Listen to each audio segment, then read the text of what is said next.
So in this video, I would like to talk about what needs to be done to bring in judicial accountability in India. So what needs to be done to bring judicial accountability in India. What needs to be done to bring judicial accountability in India? In fact, keeping judges accountable is a very important aspect, because otherwise it can lead to corruption and many things. And it is not a peculiar problem of India alone. Many democracies across the world, they have finally managed to successfully balance the independence of the judiciary along with devising a mechanism to deal with judicial misconduct of varying degree. So there has to be, no doubt, there has to be a balance between judicial independence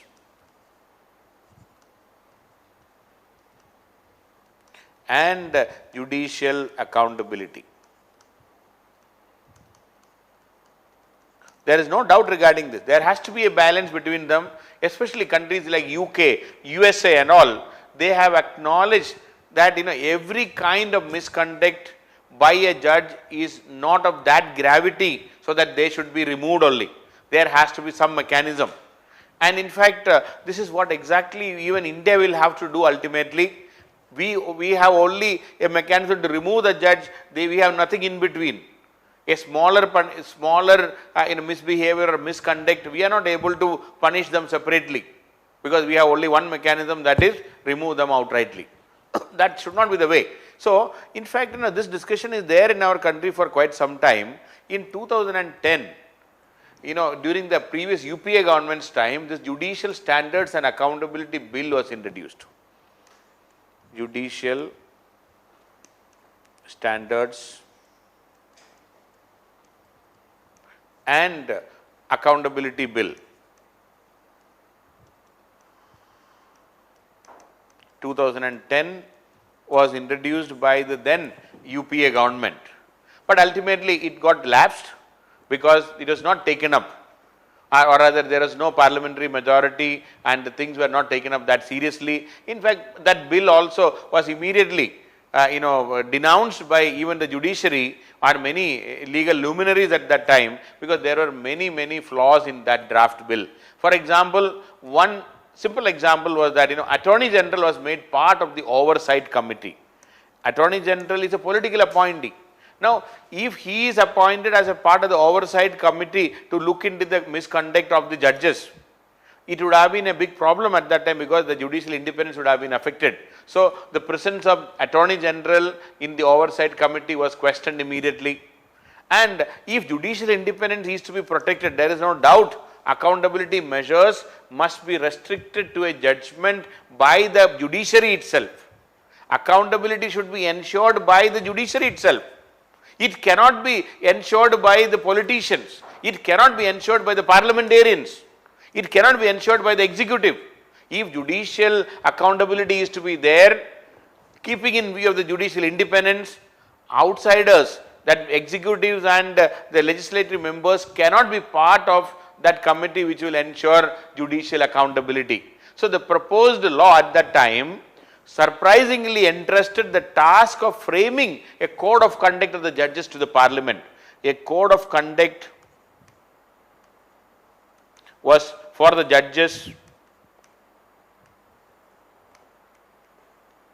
was to be framed by the parliament, to be framed by the parliament. Again, this is a problem. See, if you want to ensure accountability and if you have to ensure the independence, then code of conduct cannot be framed by the parliament, it should be framed by the judiciary themselves. So the whole mechanism was clumsy and it was not at all satisfactory, and many complaints were there. Ultimately, this judicial accountability bill or judicial standards and accountability bill was never passed. It was lapsed. So coming to what needs to be done now, since it was one attempt was there in 2010 and it failed, now coming to what needs to be done? What needs to be done? According to many experts, any committee set up under a judicial standards and accountability must have only members of the judiciary and nobody else. The first thing is only judicial members should be there, no doubt. Only judicial members in the committee. That is the first requirement. Number two, if there is a misconduct of any kind, then surely and undeniably the next obvious process is removal. In fact, if there is a misconduct, if there is corruption, the only way is we have to remove them. We cannot condone, we cannot support, and we cannot accept and adjust any misconduct by the judges. But the judges indulging in other kinds of misbehavior, smaller misbehavior, the judges indulging in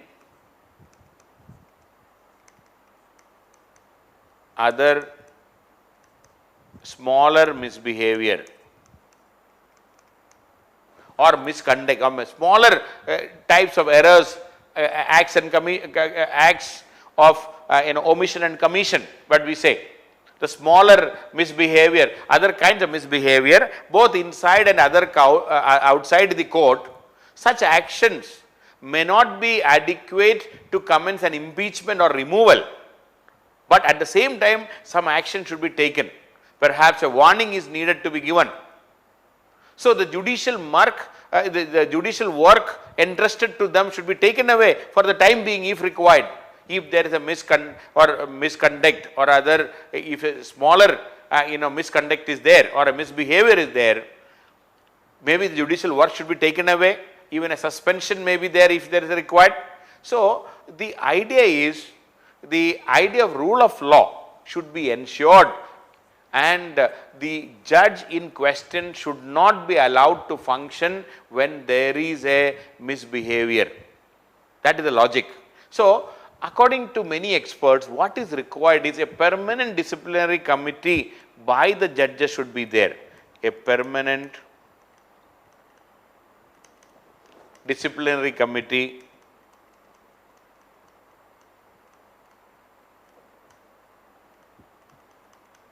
should be created by the judges at the central level to deal with the complaints against the judges. So that means by the judiciary, by the Supreme Court, maybe a 5-member disciplinary committee or a 7-member disciplinary committee or a 9-member disciplinary committee, maybe a 5-member is apt at the central level to where anybody can complain against a judge. And no one from the executive should be part of this committee, no one from the legislature should be part of this committee. This permanent setup must have a secretariat that is also drawn from judiciary. First, a permanent disciplinary committee, there should be a secretariat, a permanent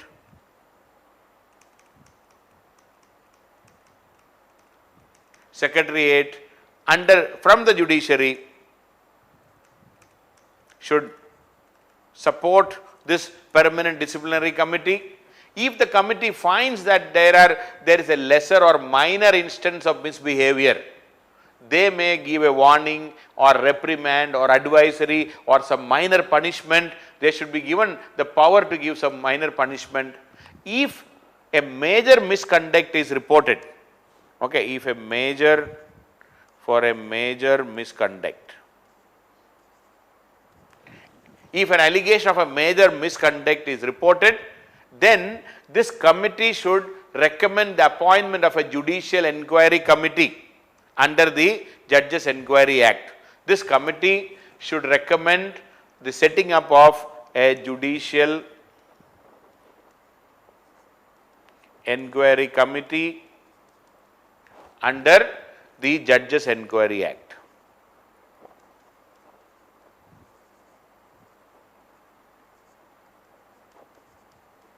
1968. Okay. So if there is a major, if the judicial committee finds that there is a major misconduct, they should recommend the setting up of a judicial inquiry committee under the Judges Enquiry Act.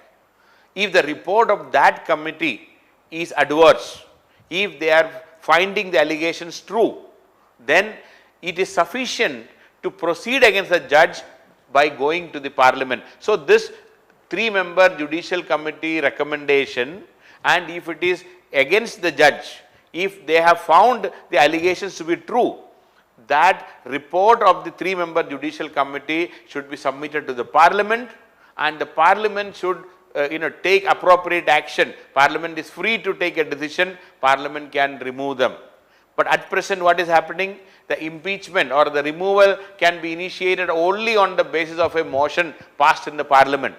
Under this new system, the new proposal, an adverse report from the committee against a judge should be sufficient to immediately commence the removal process by the parliament. No need to appoint a separate committee. This committee recommendation is final, parliament can take appropriate action. So, this should come, this will ensure that the speedy process of removal of the judges for a gross violation of the law or a gross misconduct. And it is true, a large number of complaints may come, even in UK, when it was set up after 2002. Hundreds, thousands of cases are coming against the judges, but not all of them may be serious. So, it is next point I would like to add is, there may be a large number of complaints. There may be a large number of complaints, and many of them may be frivolous. It may be only to harass the judge also. So, this committee, the permanent committee and the secretariat should be the judicial, both are judicial, and they should go through the complaints and identify the serious ones. They should identify the true ones very easily. They should be able to filter these complaints properly and efficiently, so that the serious complaints are not left out, and at the same time a judge is not harassed. So, this is it's not an easy task. A large number of complaints may come. So, the secretary should be equipped to filter it properly, and most importantly, even CJI, the Chief Justice of India, he also should be a part of it. That means he should not be an exception. CJI should not be an exception. If an allegation is against the Chief Justice of India himself, he should be keeping away from the committee, and other judges should decide, and he cannot be exempted from this procedure. But unfortunately, right now CJI is exempted from any procedure, and you have seen in the sexual harassment allegation, CJI himself sat in the process, which is not acceptable. The rule of law should prevail, natural justice should prevail, and any accountability mechanism must apply to all judges, including the Chief Justice of India. And also, especially in the sexual harassment allegations and all, the Vishaka guidelines should be implemented in the judiciary also. And one more point I would like to add, along with this, there should also be a performance evaluation system.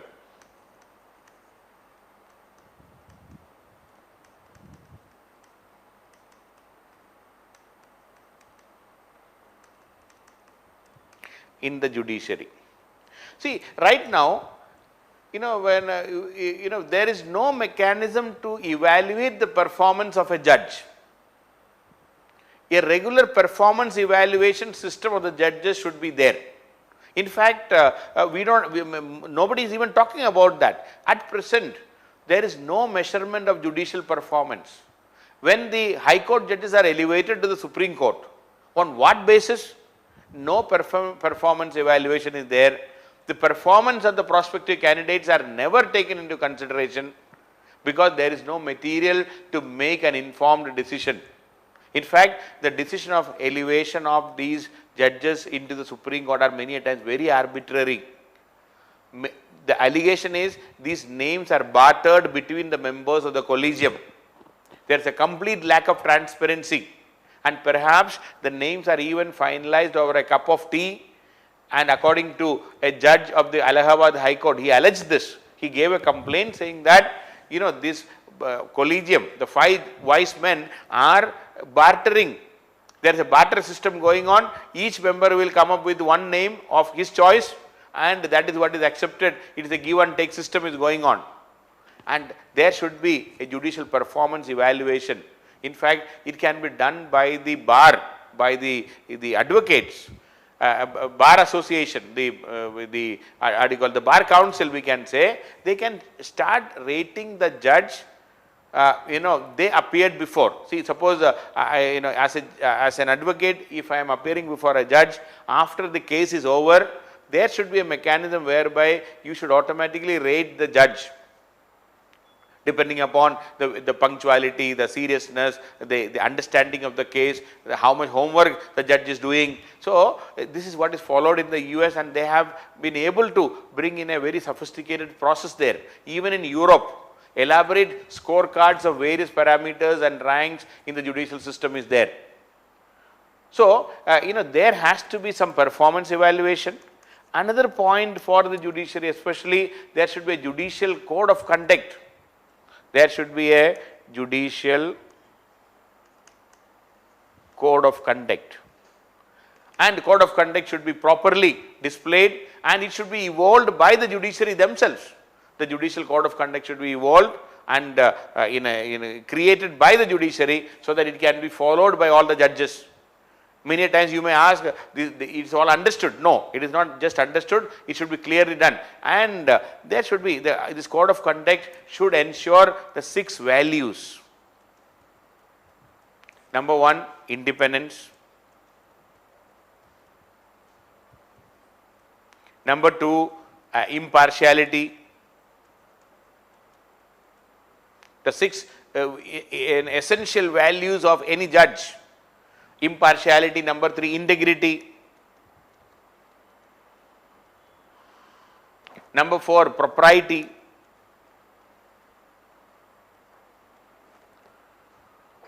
Number 5, equality. The law should be applied equally to all, equality. And number 6, competence and diligence.